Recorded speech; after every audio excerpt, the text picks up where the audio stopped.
Para sa mga nangungupahan at naghahanap ng no down payment na bahay, malaking space, 2 carport, daily tripping kami. Papunta kami ngayon sa Pagsibol Village. Dito kami nakatira pero may mga model house na tayo. No DP, no reservation, no equity, 2 carport duplex type yan. Bulacan pre-selling, Cavite RFO, Laguna pre-selling. Pumili ka po, i-assist ka po namin.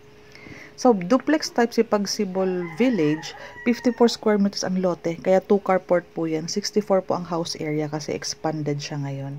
9.8 ang monthly sa Pag-ibig, 28K salary required. Combined, pwede basta mag-asawa or kasal kayo.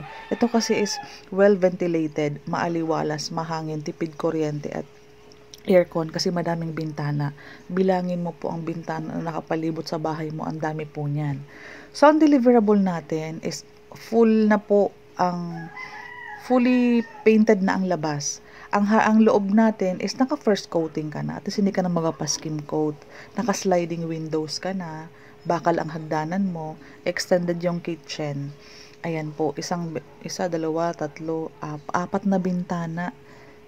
Sa baba pa lang po yan. Ang CR natin po is full toilet and bath ang sukat niyan. May bintana din. Mataas na po ang provided na tiles sa ating CR. Ito ang ating kitchen. Cleanost na nila itong ating kitchen side kung nasaan yung sink. Kaya anong nangyari, naging spacious po ang dining area mo itong side at yung unahan mo is yung living area. Mas naging spacious kasi wala dun ang sink. Okay po, bintana. At nilagay sa gilid ang pintuan palabas ng 2 carport. Yung harapan mo, 1.5 meters yan. Malaki pa ang harapan mo. Bintana sa hagdanan, mas lalo nakapag-provide ng liwanag sa maghapon. Ang ating second floor ay naka-open layout, naka-pintura na din po ang walls, may heat insulator, ready na ang aircon, at saka yung socket ng aircon, naka-ready na siya. Ito ang view pag pababa ka ng hagdanan.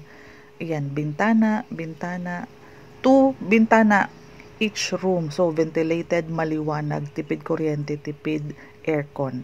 Ito yung ating CR at ito yung ating kitchen area. Soon, pwede mo yan i-close after 5 years, 4 years, pwede yan. View from the top, ito yung baba mong 2 carport.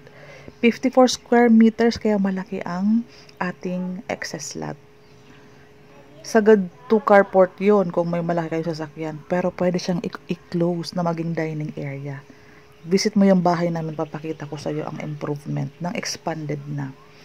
So, ganito ang itsura ng ating deliverable sa loob. Ang labas naman natin is from itong CR na tong side, simula dyan hanggang doon sa gutter, hanggang doon sa harapan ng bahay natin.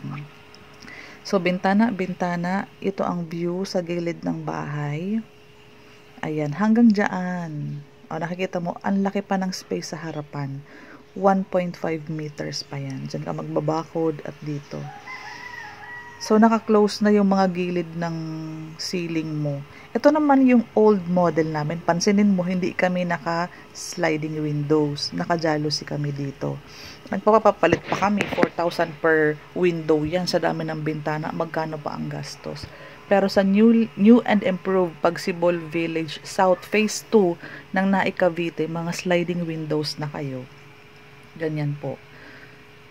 May may chapel, playground, mga gazebo. Maganda po ang amenities na ino-offer ngayon ng bagong Pagsibol Village ng Naik. May mga expanded na dito. 2 carport po yan. Kung wala kayong car, pwede yung magtanim, pwede yan i-extend to kitchen. Ganyan po, kaganda kapag may excess lot ka at hindi ka nakadikit sa kapitbahay. Sa isang building kasi, isa lang kapitbahay mong nakadikit sa'yo. The other side, open space mo. Ang ganda ang ginhawa kapag may open space ka. Kasi provided yung bintana mo, ayan bintana sa gilid. Hindi ka kulob, hindi mainit. Maaliwalas ang maghapon mo kahit hindi ka na mag-open ng ilaw. Ganyan po kaginhawa ang bentahe or ang advantage kapag naka-duplex type. Bonus pa, naka-sliding windows ka na. And RFO kami, ang turnover naman first quarter of next year. Sa mga itong requirements, no pressure kung ano ang available mo. 10,000, latest payslip, to government ID, company ID, picture na 1 by 1, tin ID. Kung kasal ka, ID ng asawa mo, pwede ka na mag-reserve. Kasi pag locally employed, lahat yan mabilis lang ipunin ang mga requirements. Mabilis lang natin ma-process ang loan approval mo.